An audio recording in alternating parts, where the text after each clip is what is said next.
The world of League of Legends is full of magical places, mysterious beings and powerful empires.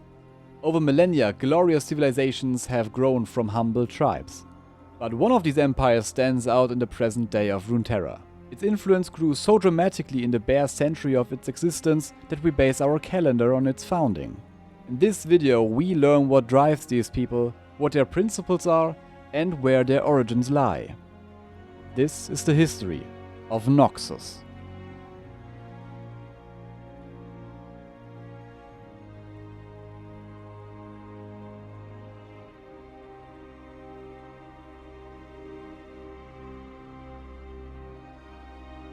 Born in disdain. The origins of Noxus date back long before the founding of the Empire. The first mentions of it can be found in ancient Targon. Among the Targonian tribes it was common to worship the sun. The sun worshippers called themselves the Rakor. However, certain groups viewed the moon as their equal, or even avoided worshipping the sun altogether. One of these tribes at that time was called People of Darkness by the Rakor, shunned and despised, which they called them the Noxii. This ultimately led them to leave Mount Targon, migrating north towards Valoran and proudly calling themselves the Noxii tribes.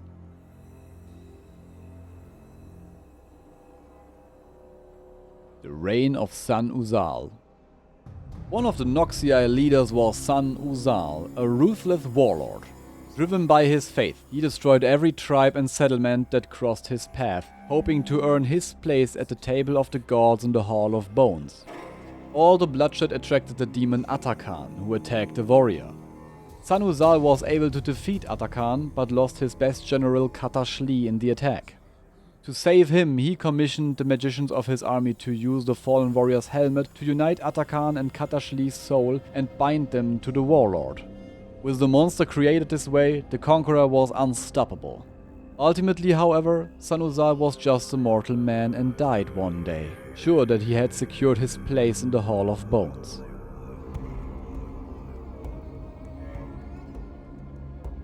The reign of the Iron Revenant. After his death, Sun Uzal found himself in an empty wasteland. No Hall of Bones, no Table of the Gods. His disgust for the Death God's kindred denied him entry into the warrior's sacred realm of death called Volragnun.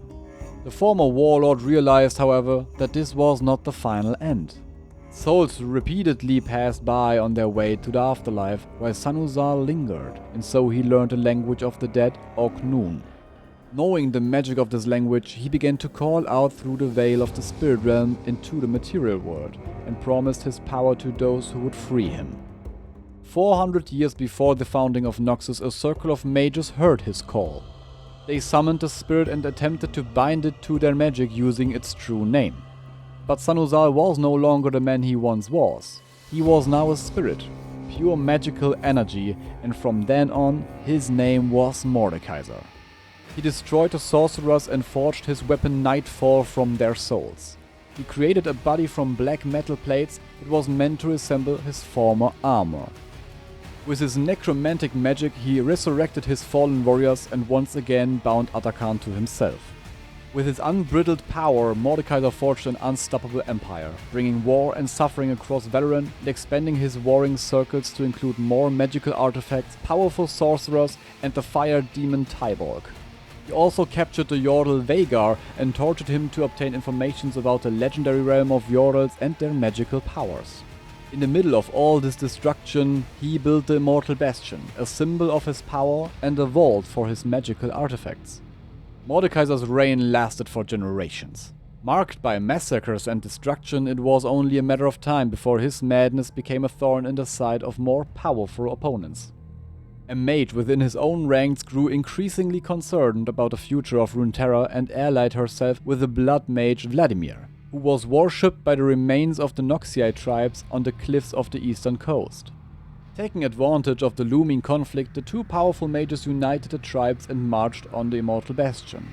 LeBlanc and Vladimir succeeded in sealing Mordekaiser within the bastion, and stealing his dark magic, as well as the demons Atakan and Tyborg.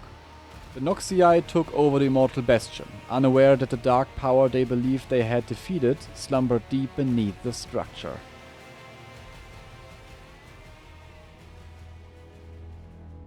strength above all. The Rune Wars brought unimaginable destruction. Civilizations fell and knowledge was lost. The Noxii tribes found refuge within the walls of the Immortal Bastion. After the wars ended, they found themselves surrounded by destruction and threatened by enemy forces. They fought and defeated their opponents. They recognized what gave them the strength to endure all of this: community, cohesion, and solidarity. They founded a new empire and called themselves Noxus, an empire united by strength, regardless of origin, wealth, or status. Everyone was welcome and respected. If you were willing to give your best for the people of Noxus, you had a place here.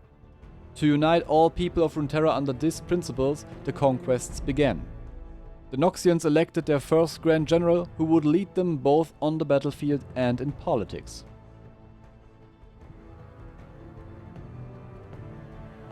Death to the Demacian Crown.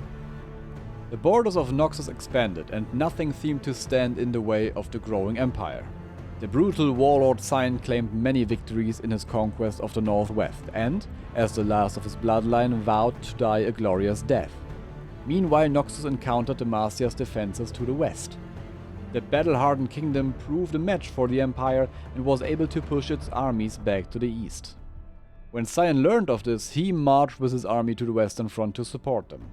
The local armies were exhausted and broken, losing their will to fight, so they let Sion's army go into battle alone. They were immediately surrounded and the fight was hopeless.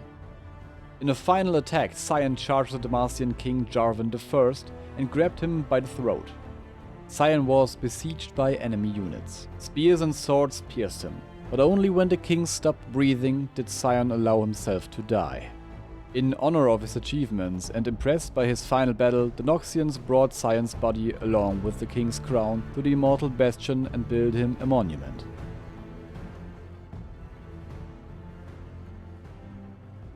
The invasion of Ionia. Ionia was a land full of magic. The natives lived in harmony with nature and were fundamentally opposed to warlike behavior. When Noxus learned of the peaceful, untrained archipelago, they sent spies. These spies tracked down magical artifacts, analyzed the people's weaknesses, and reported back to the Noxian Empire. Shortly thereafter, the first troops sailed to the magical islands, thus beginning the long-planned invasion. The first attacks took place in Navori, the central province of Ionia. Aiming to recover as many magical artifacts as possible, the armies destroyed many villages and settlements. Due to the aggressive warfare, Karma, the country's religious leader, known for her teachings of peace, felt forced to fight and vowed not to give up until Ionia was free again.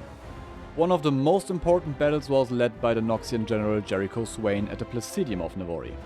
They captured the defenders in order to lure the reinforcements into a trap. A 14-year-old girl named Irelia confronted the general. Skilled in the ancient Ionian martial art of battle dance, she unleashed not only her graceful fighting power, but also the land's ancient magics.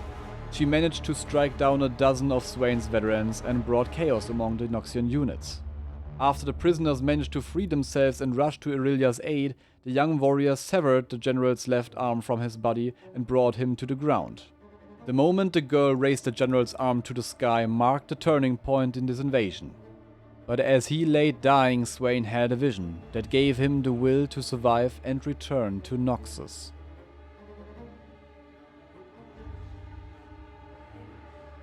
Like Phoenix from the ashes. When General Swain returned defeated, he was dishonorably discharged from the military. By acquiring demonic magic, he plotted to overthrow the power-hungry Emperor Borum Darkwill. Swain killed the ruler in a single night and proclaimed his end the next morning. Instead of taking the throne, Swain called for the establishment of a new form of government, the Tripherics, a council to keep each other in check, consisting of 3 chosen individuals, each representing one of the 3 principles of Noxus: vision, might, and guile. Under Triferian reign, the invasion of Ionia was ended, as were many other hopeless battles that the old ruler had started in his conquest for power. Although the fighting diminished, the Noxian presence remained strong, as many of the occupied regions remain under Noxian rule to this day.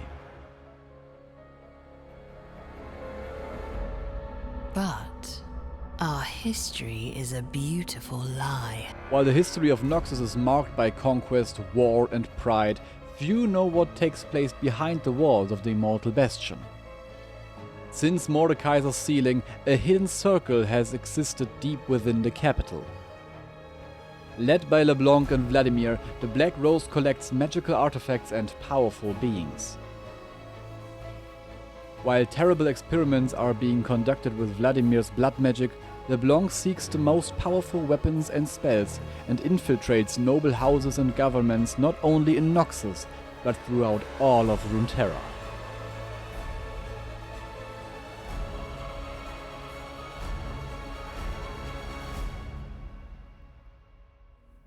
Was it the principles of Noxus or shadowy organization that brought the Empire to its modern greatness?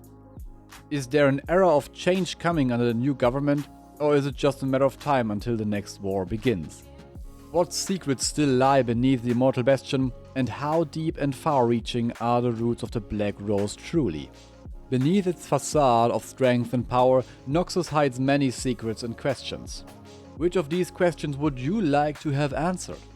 What do you think of Noxus history and principles in general? Feel free to let me know in the comments, and please leave a like if you enjoyed the video. On my channel you will find more videos about the older stories in League of Legends and an overview of the most important events in Runeterra. If you don't want to miss anything, hit subscribe and ring the bell. Thank you for your attention and interest in the world of League of Legends, and maybe I'll see you in the next video.